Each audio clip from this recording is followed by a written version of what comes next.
जय हिंद मेरे प्यारे दोस्तों। कैसे हैं आप सब?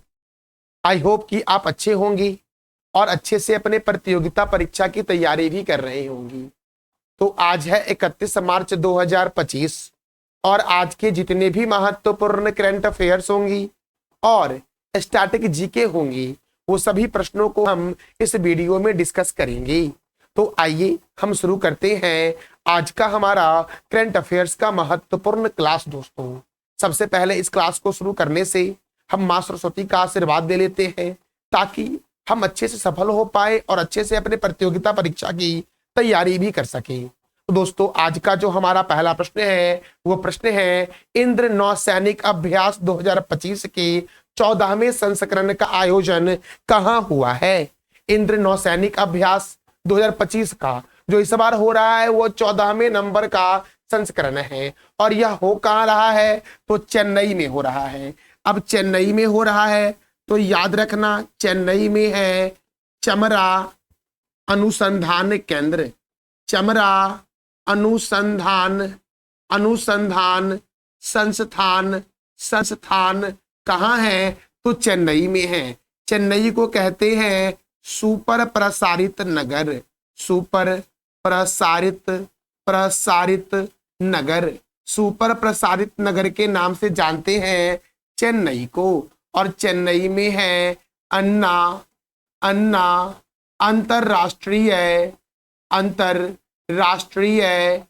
अंतरराष्ट्रीय हवाई अड्डा। अन्ना अंतरराष्ट्रीय हवाई अड्डा कहाँ है मेरे प्यारे बच्चों? तो चेन्नई में है। पणजी में याद रखना, पणजी में है समुद्री विज्ञान संस्थान। राष्ट्रीय समुद्री विज्ञान संस्थान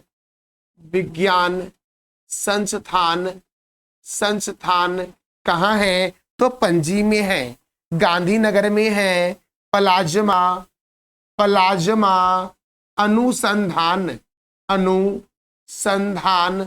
अनुसंधान संस्थान मेरे प्यारे बच्चों। मुंबई को बोलते हैं 7 टापुओं का नगर। 7 टापुओं का नगर जो कहते हैं वो मुंबई को कहते हैं। मुंबई में है छत्रपति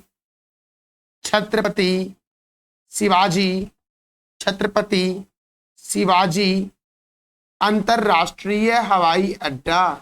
अंतरराष्ट्रीय हवाई अड्डा कहाँ है बच्चों?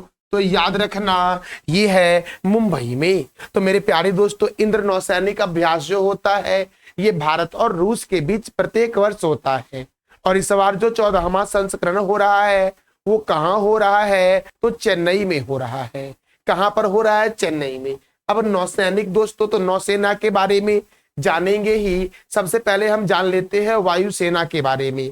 देखो, वायुसेना दिवस, यहाँ सेना कर लेना कि वायुसेना दिवस 2024 जो है, इस बार 2024 का जो मनाया गया था वायुसेना दिवस वो 92वां वर्षगांठ था और 92वां वर्षगांठ मनाया गया था चेन्नई स्थित ताम्रम बेस पर। कहाँ मनाया गया था? तो चेन्नई स्थित ताम्रम बेस पर मनाया गया था। और वायुसेना 2024 का थीम क्या था? तो भारतीय वायुसेना सक्षम, सशक्त, आत्मनिर्भर। वायुसेना की स्थापना 8 अक्टूबर 1932 को हुई। तीनों सेना का मुख्यालय नई दिल्ली में है, याद रखना। वायुसेना का आदर्श वाक्य है नभ अस्पृश्य दीप्तम और वायुसेना के प्रथम अध्यक्ष थे एयर मार्शल सुब्रतो मुखर्जी। वर्तमान में वायुसेना के अध्यक्ष कौन है? तो अमरप्रीत सिंह है। अच्छा, चीफ ऑफ डिफेंस स्टाफ कौन है? तो अनिल चौहान है। इंडियन आर्मी डे मनाया जाता है 15 जनवरी को। इंडियन नेवी डे मनाया जाता है 4 दिसंबर को। नौसेना अध्यक्ष कौन है? तो दिनेश कुमार त्रिपाठी है। और थल सेना अध्यक्ष कौन है? तो उपेंद्र द्विवेदी है थल सेना अध्यक्ष। मेरे प्यारे बच्चों, हमारा अगला प्रश्न है अंतरराष्ट्रीय रामायण कनक्लेव। क्या मैंने बोला कि अंतरराष्ट्रीय रामायण कनक्लेव? अंतरराष्ट्रीय रामायण कनक्लेव का आयोजन कहाँ हुआ है? तो श्रीलंका में हुआ है। श्रीलंका में हुआ है अंतरराष्ट्रीय रामायण कनक्लेव का आयोजन मेरे प्यारे दोस्तों।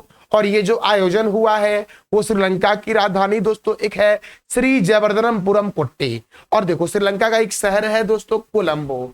कोलंबो में एक संस्थान है जिसका नाम है स्वामी विवेकानंद संस्कृति केंद्र। वहीं पर हुआ है अंतर्राष्ट्रीय रामायण कनक्लेव का आयोजन मेरे प्यारे दोस्तों।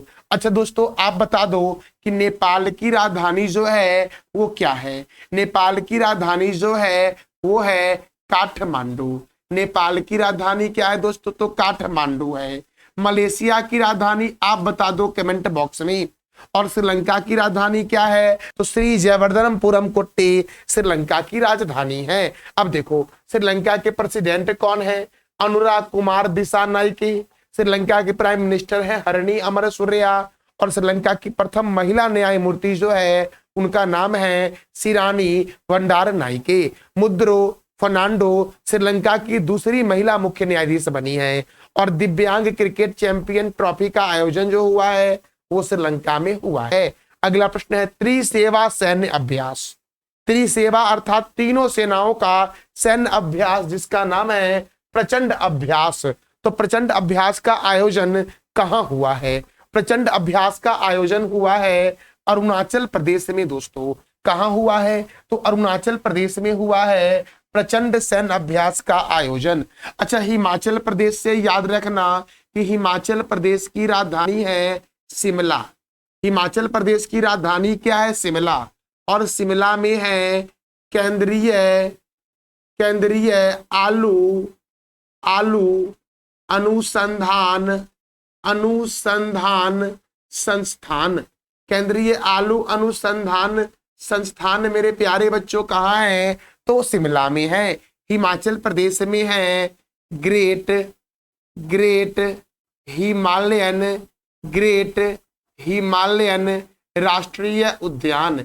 ग्रेट हिमालयन राष्ट्रीय उद्यान कहाँ है मेरे प्यारे बच्चों, तो क्या बोलोगे आप, हिमाचल प्रदेश में है। पंजाब में दोस्तों रंजीत सागर बांध है। रंजीत याद रखना दोस्तों, रंजीत सागर बांध ये रावी नदी पर है। कई बार पूछा गया ये किस नदी पर है, रावी नदी पर है। पंजाब में है अबोहर वन्यजीव अभ्यारण्य। अबोहर वन्यजीव अभ्यारण्य मेरे प्यारे मित्रों कहाँ है, तो पंजाब में है। उत्तराखंड से भी याद रखना मेरे प्यारे मित्रों कि उत्तराखंड में जो है वो है राजाजी राष्ट्रीय उद्यान जो है ये कहाँ पर है, तो उत्तराखंड में है। उत्तराखंड का एक जगह है ऋषिकेश दोस्तों। और ऋषिकेश में एक झूला है जिसका नाम है लक्ष्मण झूला। लक्ष्मण झूला कहाँ है, तो याद रखना उत्तराखंड के ऋषिकेश में है। और उत्तराखंड से ही निकलती है गंगा नदी। कौन सी नदी निकलती है उत्तराखंड से दोस्तों, तो गंगा नदी निकलती है। अब देखो मैंने क्या बोला, प्रचंड अभ्यास का आयोजन अरुणाचल प्रदेश के ऊंचाई वाले इलाकों पर हुआ है। तो अरुणाचल प्रदेश की राजधानी है ईटानगर। अरुणाचल प्रदेश के गवर्नर कौन है, कैवल्य त्रिविक्रम परनाइक। कौन है बच्चों, तो कैवल्य त्रिविक्रम परनाइक जो है वो अरुणाचल प्रदेश के गवर्नर हैं। और यहाँ के मुख्यमंत्री है पेमा खांडू। यहाँ पर राज्यसभा एक है और लोकसभा जो है वो 2 है। अरुणाचल प्रदेश की स्थापना पहले यूनियन टेरिटरी के रूप में हुई थी। अरुणाचल प्रदेश की स्थापना यूनियन टेरिटरी के रूप में 21 जनवरी 1972 को हुई थी और इसे राज्य का दर्जा दिया गया था 20 फरवरी 1987 को। अरुणाचल प्रदेश में है पखुई वन्यजीव अभ्यारण्य, नामदफा बाघ रिजर्व, कमलांग बाघ रिजर्व, मौलिंग राष्ट्रीय उद्यान, दिबांग वन्यजीव अभ्यारण्य, टैली घाटी वन्यजीव अभ्यारण्य कहाँ है, अरुणाचल प्रदेश में है। कौन कौन सा है, पखुई है, नामदफा है, कमलांग है, मौलिंग है, दिबांग है, टैली घाटी जो है ये अरुणाचल प्रदेश में है। बोमडिला दर्रा, यांग्याप दर्रा और दीफू दर्रा जो है वो अरुणाचल प्रदेश में है। संगेस्तर झील या संगेस्तर तसो अरुणाचल प्रदेश में है और जिसे कोयली झील के नाम से जानते हैं क्योंकि इसी झील के किनारे कोयला भूमि के गाने की पृष्ठभूमि तैयार की गई थी, इसीलिए इसे कोयली झील या माधुरी झील के नाम से भी जानते हैं। कोयला मूवी में दोस्तों एक्टर जो थे वो शाहरुख खान थे और जो एक्ट्रेस थी वो माधुरी दीक्षित थी, इसीलिए सांगेस्तर झील को माधुरी झील या कोयली झील के नाम से जानते हैं। पासीघाट हवाई अड्डा कहाँ है? तो अरुणाचल प्रदेश में है।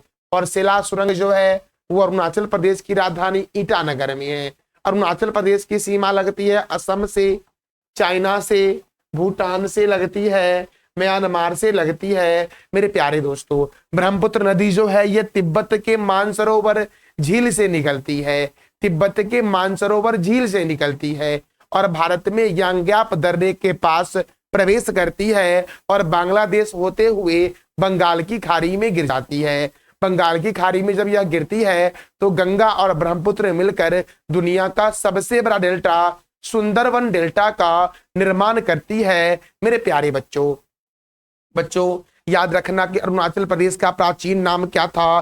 तो नेफा था अरुणाचल प्रदेश का प्राचीन नाम दोस्तों।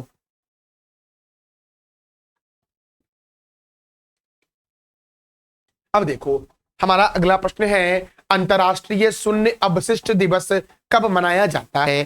तो 30 मार्च को मनाया जाता है अंतरराष्ट्रीय शून्य अपशिष्ट दिवस। मेरे प्यारे दोस्तों देखो, और आज है मार्च महीने का दोस्तों आखिरी महीना, तो आज हम लास्ट डे करवा रहे हैं आपको मार्च से संबंधित इंपॉर्टेंट डे। तो ध्यान से देखना और ध्यान से आज याद कर लेना और आप खुद से समय समय पर रिवीजन करना। जब भी दोस्तों मार्च महीने में कोई इंपॉर्टेंट डे मनाया गया है तो जो भी मैं उससे पूर्व इंपॉर्टेंट डे बताया था मार्च महीने में वो सभी मैं आपको रिवीजन करवाया हूं। तो आज दोस्तों फिर से एक बार मार्च महीने का डे को रिवीजन कर लेते हैं और साथ साथ मेरे प्यारे दोस्तों आप भी बोला करो, आप एकदम मौन रहते हो, आप भी बोला करो। देखो दोस्तों, अंतरराष्ट्रीय व्हील चेयर दिवस 1 मार्च को मनाया जाता है। शून्य भेदभाव दिवस, विश्व समुद्री घास दिवस और विश्व नागरिक सुरक्षा दिवस 1 मार्च को मनाया जाता है। विश्व वन्य जीव दिवस 3 मार्च, विश्व श्रवण दिवस 3 मार्च और विश्व मोटापा दिवस 4 मार्च को मनाया जाता है। तो आप बता दो मेरे प्यारे दोस्तों कि विश्व नागरिक सुरक्षा दिवस कब मनाया गया? मैंने तुरंत अभी आपको बोला है। अब जन औषधि दिवस मनाया गया 7 मार्च को, अंतरराष्ट्रीय महिला दिवस मनाया गया 8 मार्च को और इस बार के महिला दिवस का थीम था एक्सेलरेट एक्शन। राष्ट्रीय महिला दिवस मनाया गया 13 फरवरी को। अंतरराष्ट्रीय महिला न्यायाधीश दिवस कब मनाया गया? तो 10 मार्च को मनाया गया। नो स्मोकिंग डे 12 मार्च को मनाया गया। विश्व किडनी दिवस कब मनाया गया? तो 13 मार्च को मनाया गया। मेरे प्यारे दोस्तों आप बता दो कि इस बार के अंतरराष्ट्रीय महिला दिवस का थीम क्या था? इसका जवाब दो आप कमेंट बॉक्स में, क्योंकि लास्ट डे आज रिवीजन कर रहे हैं तो आप भी जवाब दो ताकि मुझे लगे कि आप भी अच्छे से पढ़ रहे हो। अब देखो, अंतरराष्ट्रीय गणित दिवस और पाई दिवस मनाया गया 14 मार्च को। नदियों के लिए अंतरराष्ट्रीय कार्रवाई दिवस 14 मार्च, विश्व निद्रा दिवस 14 मार्च, विश्व उपभोक्ता अधिकार दिवस 15 मार्च, राष्ट्रीय टीकाकरण दिवस 16 मार्च और आयुध निर्माण दिवस 18 मार्च को मनाया गया है। तो आप बता दो कमेंट बॉक्स में कि राष्ट्रीय टीकाकरण दिवस कब मनाया गया है। अब देखो, अंतरराष्ट्रीय ग्राहक दिवस 19 मार्च, अंतरराष्ट्रीय खुशी दिवस 20 मार्च और इस बार के खुशी दिवस का थीम था केयरिंग एंड शेयरिंग। विश्व ग्लेशियर दिवस 21 मार्च को मनाया गया। अंतरराष्ट्रीय नौरोज दिवस 21 मार्च, विश्व कविता दिवस 21 मार्च और विश्व डाउन सिंड्रोम दिवस मेरे प्यारे बच्चों कब मनाया गया? तो याद रखना 21 मार्च को मनाया गया है। तो आप बताओ दोस्तों कमेंट बॉक्स में कि विश्व कविता दिवस कब मनाया गया? इसका जवाब दे दो आप कमेंट बॉक्स में मेरे प्यारे बच्चों।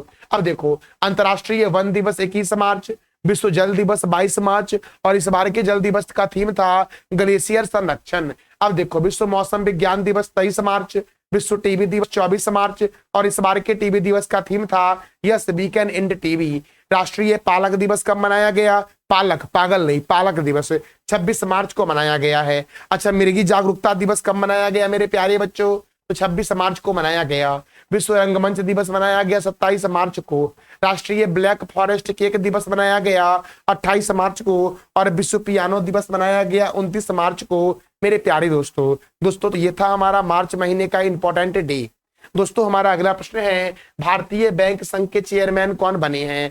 तो भारतीय बैंक संघ के चेयरमैन बने हैं एसबीआई के अध्यक्ष जो हैं चल्ला श्रीनिवासल्लू शेट्टी, वही बने हैं भारतीय बैंक संघ के चेयरमैन। मेरे प्यारे दोस्तों कुछ महत्वपूर्ण चेयरमैन है, आज थोड़ा मैं कम कर दिया हूं, पिछले दिन मैंने करीबन 45 बताया था, आज मैं करीबन आपको 20 बताऊंगा इंपोर्टेंट चेयरमैन। याद रखना मेरे प्यारे दोस्तों। देखो, भारतीय लघु उद्योग विकास बैंक के सीएमडी कौन है? मनोज मित्तल हैं। मुख्य चुनाव आयुक्त है ज्ञानेश कुमार। सीआरपीएफ के महानिर्देशक कौन है? ज्ञानेंद्र प्रताप सिंह हैं। इसरो के नए अध्यक्ष कौन है? वी नारायण स्वामी। और इसरो का मुख्यालय है बेंगलोर में। आप बताओ कमेंट बॉक्स में दोस्तों कि इसरो की स्थापना जो हुई थी वो कब हुई थी? इसरो की स्थापना। अब देखो, एसोचैम के नए महासचिव कौन है? मनीष सिंघल हैं। राष्ट्रीय मानवाधिकार आयोग के अध्यक्ष हैं वी राम सुब्रमण्यम। भारतीय रिजर्व बैंक के 26वें गवर्नर कौन है? संजय मल्होत्रा हैं। नासा के प्रमुख हैं जेरेड इसाक मैन। फिक्की के अध्यक्ष हर्षवर्धन अग्रवाल हैं। एयरपोर्ट अथॉरिटी ऑफ इंडिया के अध्यक्ष विपिन कुमार हैं। भारतीय तटरक्षक बल के नए अध्यक्ष बने एस परमेश। आईसीसी के अध्यक्ष कौन है? जय शाह हैं। सीमा सुरक्षा बल के प्रभारी महानिर्देशक हैं दलजीत सिंह चौधरी। अच्छा, यूपीएससी की स्थापना कब हुई थी? इसका मुख्यालय नई दिल्ली में है। यूपीएससी की स्थापना कब हुई थी ये आप बताओ कमेंट बॉक्स में। यूपीएससी के नए अध्यक्ष कौन है? तो प्रीति सूदन है। एसबीआई के अध्यक्ष चल्ला श्रीनिवासलु शेट्टी है। यूरोपीय परिषद के अध्यक्ष एंटोनियो कोस्टा है। नाटो के नए महासचिव मार्क रूट हैं। बीएसएनएल के अध्यक्ष और प्रबंधक निर्देशक रॉबर्ट जेरार्ड रवि है। कोंकण रेलवे कॉर्पोरेशन के सीएमडी कौन है? संतोष कुमार झा। सशस्त्र सीमा बल के अध्यक्ष हैं Amit Mohan Prasad. International court of justice के अध्यक्ष हैं नवाब सलाम। मेरे प्यारे दोस्तों, भारत के मुख्य सूचना आयुक्त कौन है? हीरा लाल समारिया हैं भारत के मुख्य सूचना आयुक्त। अच्छा, मैंने तुरंत बताया ना आपको कि भारत के मुख्य चुनाव आयुक्त कौन है, तो आप बता दो कमेंट बॉक्स में कि भारत के मुख्य चुनाव आयुक्त कौन है। देखो, आईटीबीपी के महानिर्देशक है राहुल सरगोत्रा। आईटीबीपी का मुख्यालय नई दिल्ली में है। इसका फुल फॉर्म है इंडियन तिब्बतन बॉर्डर पुलिस। दोस्तों, आईटीबीपी का फुल फॉर्म है। एडीबी के 11वें अध्यक्ष कौन बने हैं? तो मसातो कांडा। कौन बने हैं? मसातो कांडा। याद रखना, एडीबी के 11वें अध्यक्ष कौन बने हैं? तो मसातो कांडा बने हैं मेरे प्यारे बच्चों। अब देखो, हुरून रिच लिस्ट, अभी हुरून ने अपना रिच लिस्ट जारी किया 2025 वाला। इसके तहत दुनिया के सबसे ज्यादा अरबपति किस शहर में है? हुरून रिच लिस्ट 2025 के अनुसार दुनिया के सबसे ज्यादा अरबपति जो है वो संघाई में है और दूसरे स्थान पर है मुंबई। याद रखना, पहले स्थान पर कौन है दोस्तों? तो संघाई है और दूसरे स्थान पर मुंबई है मेरे प्यारे दोस्तों। अब देखो दोस्तों, एशिया के सबसे अमीर व्यक्ति में मुकेश अंबानी है प्रथम स्थान पर। अमेरिका 870 अरबपति के साथ विश्व में प्रथम स्थान पर है और चीन 823 अरबपतियों के साथ दूसरे स्थान पर है और भारत 284 अरबपतियों के साथ तीसरे स्थान पर है और संघाई में अरबपतियों की कुल संख्या दोस्तों 92 है, जबकि मुंबई में अरबपतियों की कुल संख्या जो है वो 90 है मेरे प्यारे दोस्तों। विश्व के सबसे अमीर व्यक्ति जो हैं वो एलन मस्क हैं, विश्व के सबसे अमीर व्यक्ति मेरे प्यारे दोस्तों।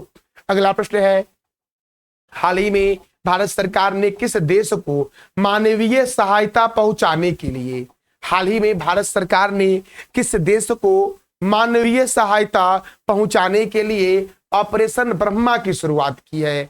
तो ऑपरेशन ब्रह्मा की शुरुआत की गई है म्यांमार को मानवीय सहायता पहुंचाने के लिए। अब देखो मेरे प्यारे दोस्तों, म्यांमार में अभी हाल ही में भूकंप आया है लगभग 7.7 की तीव्रता में। देखो, म्यांमार में आया है और थाईलैंड में आया है।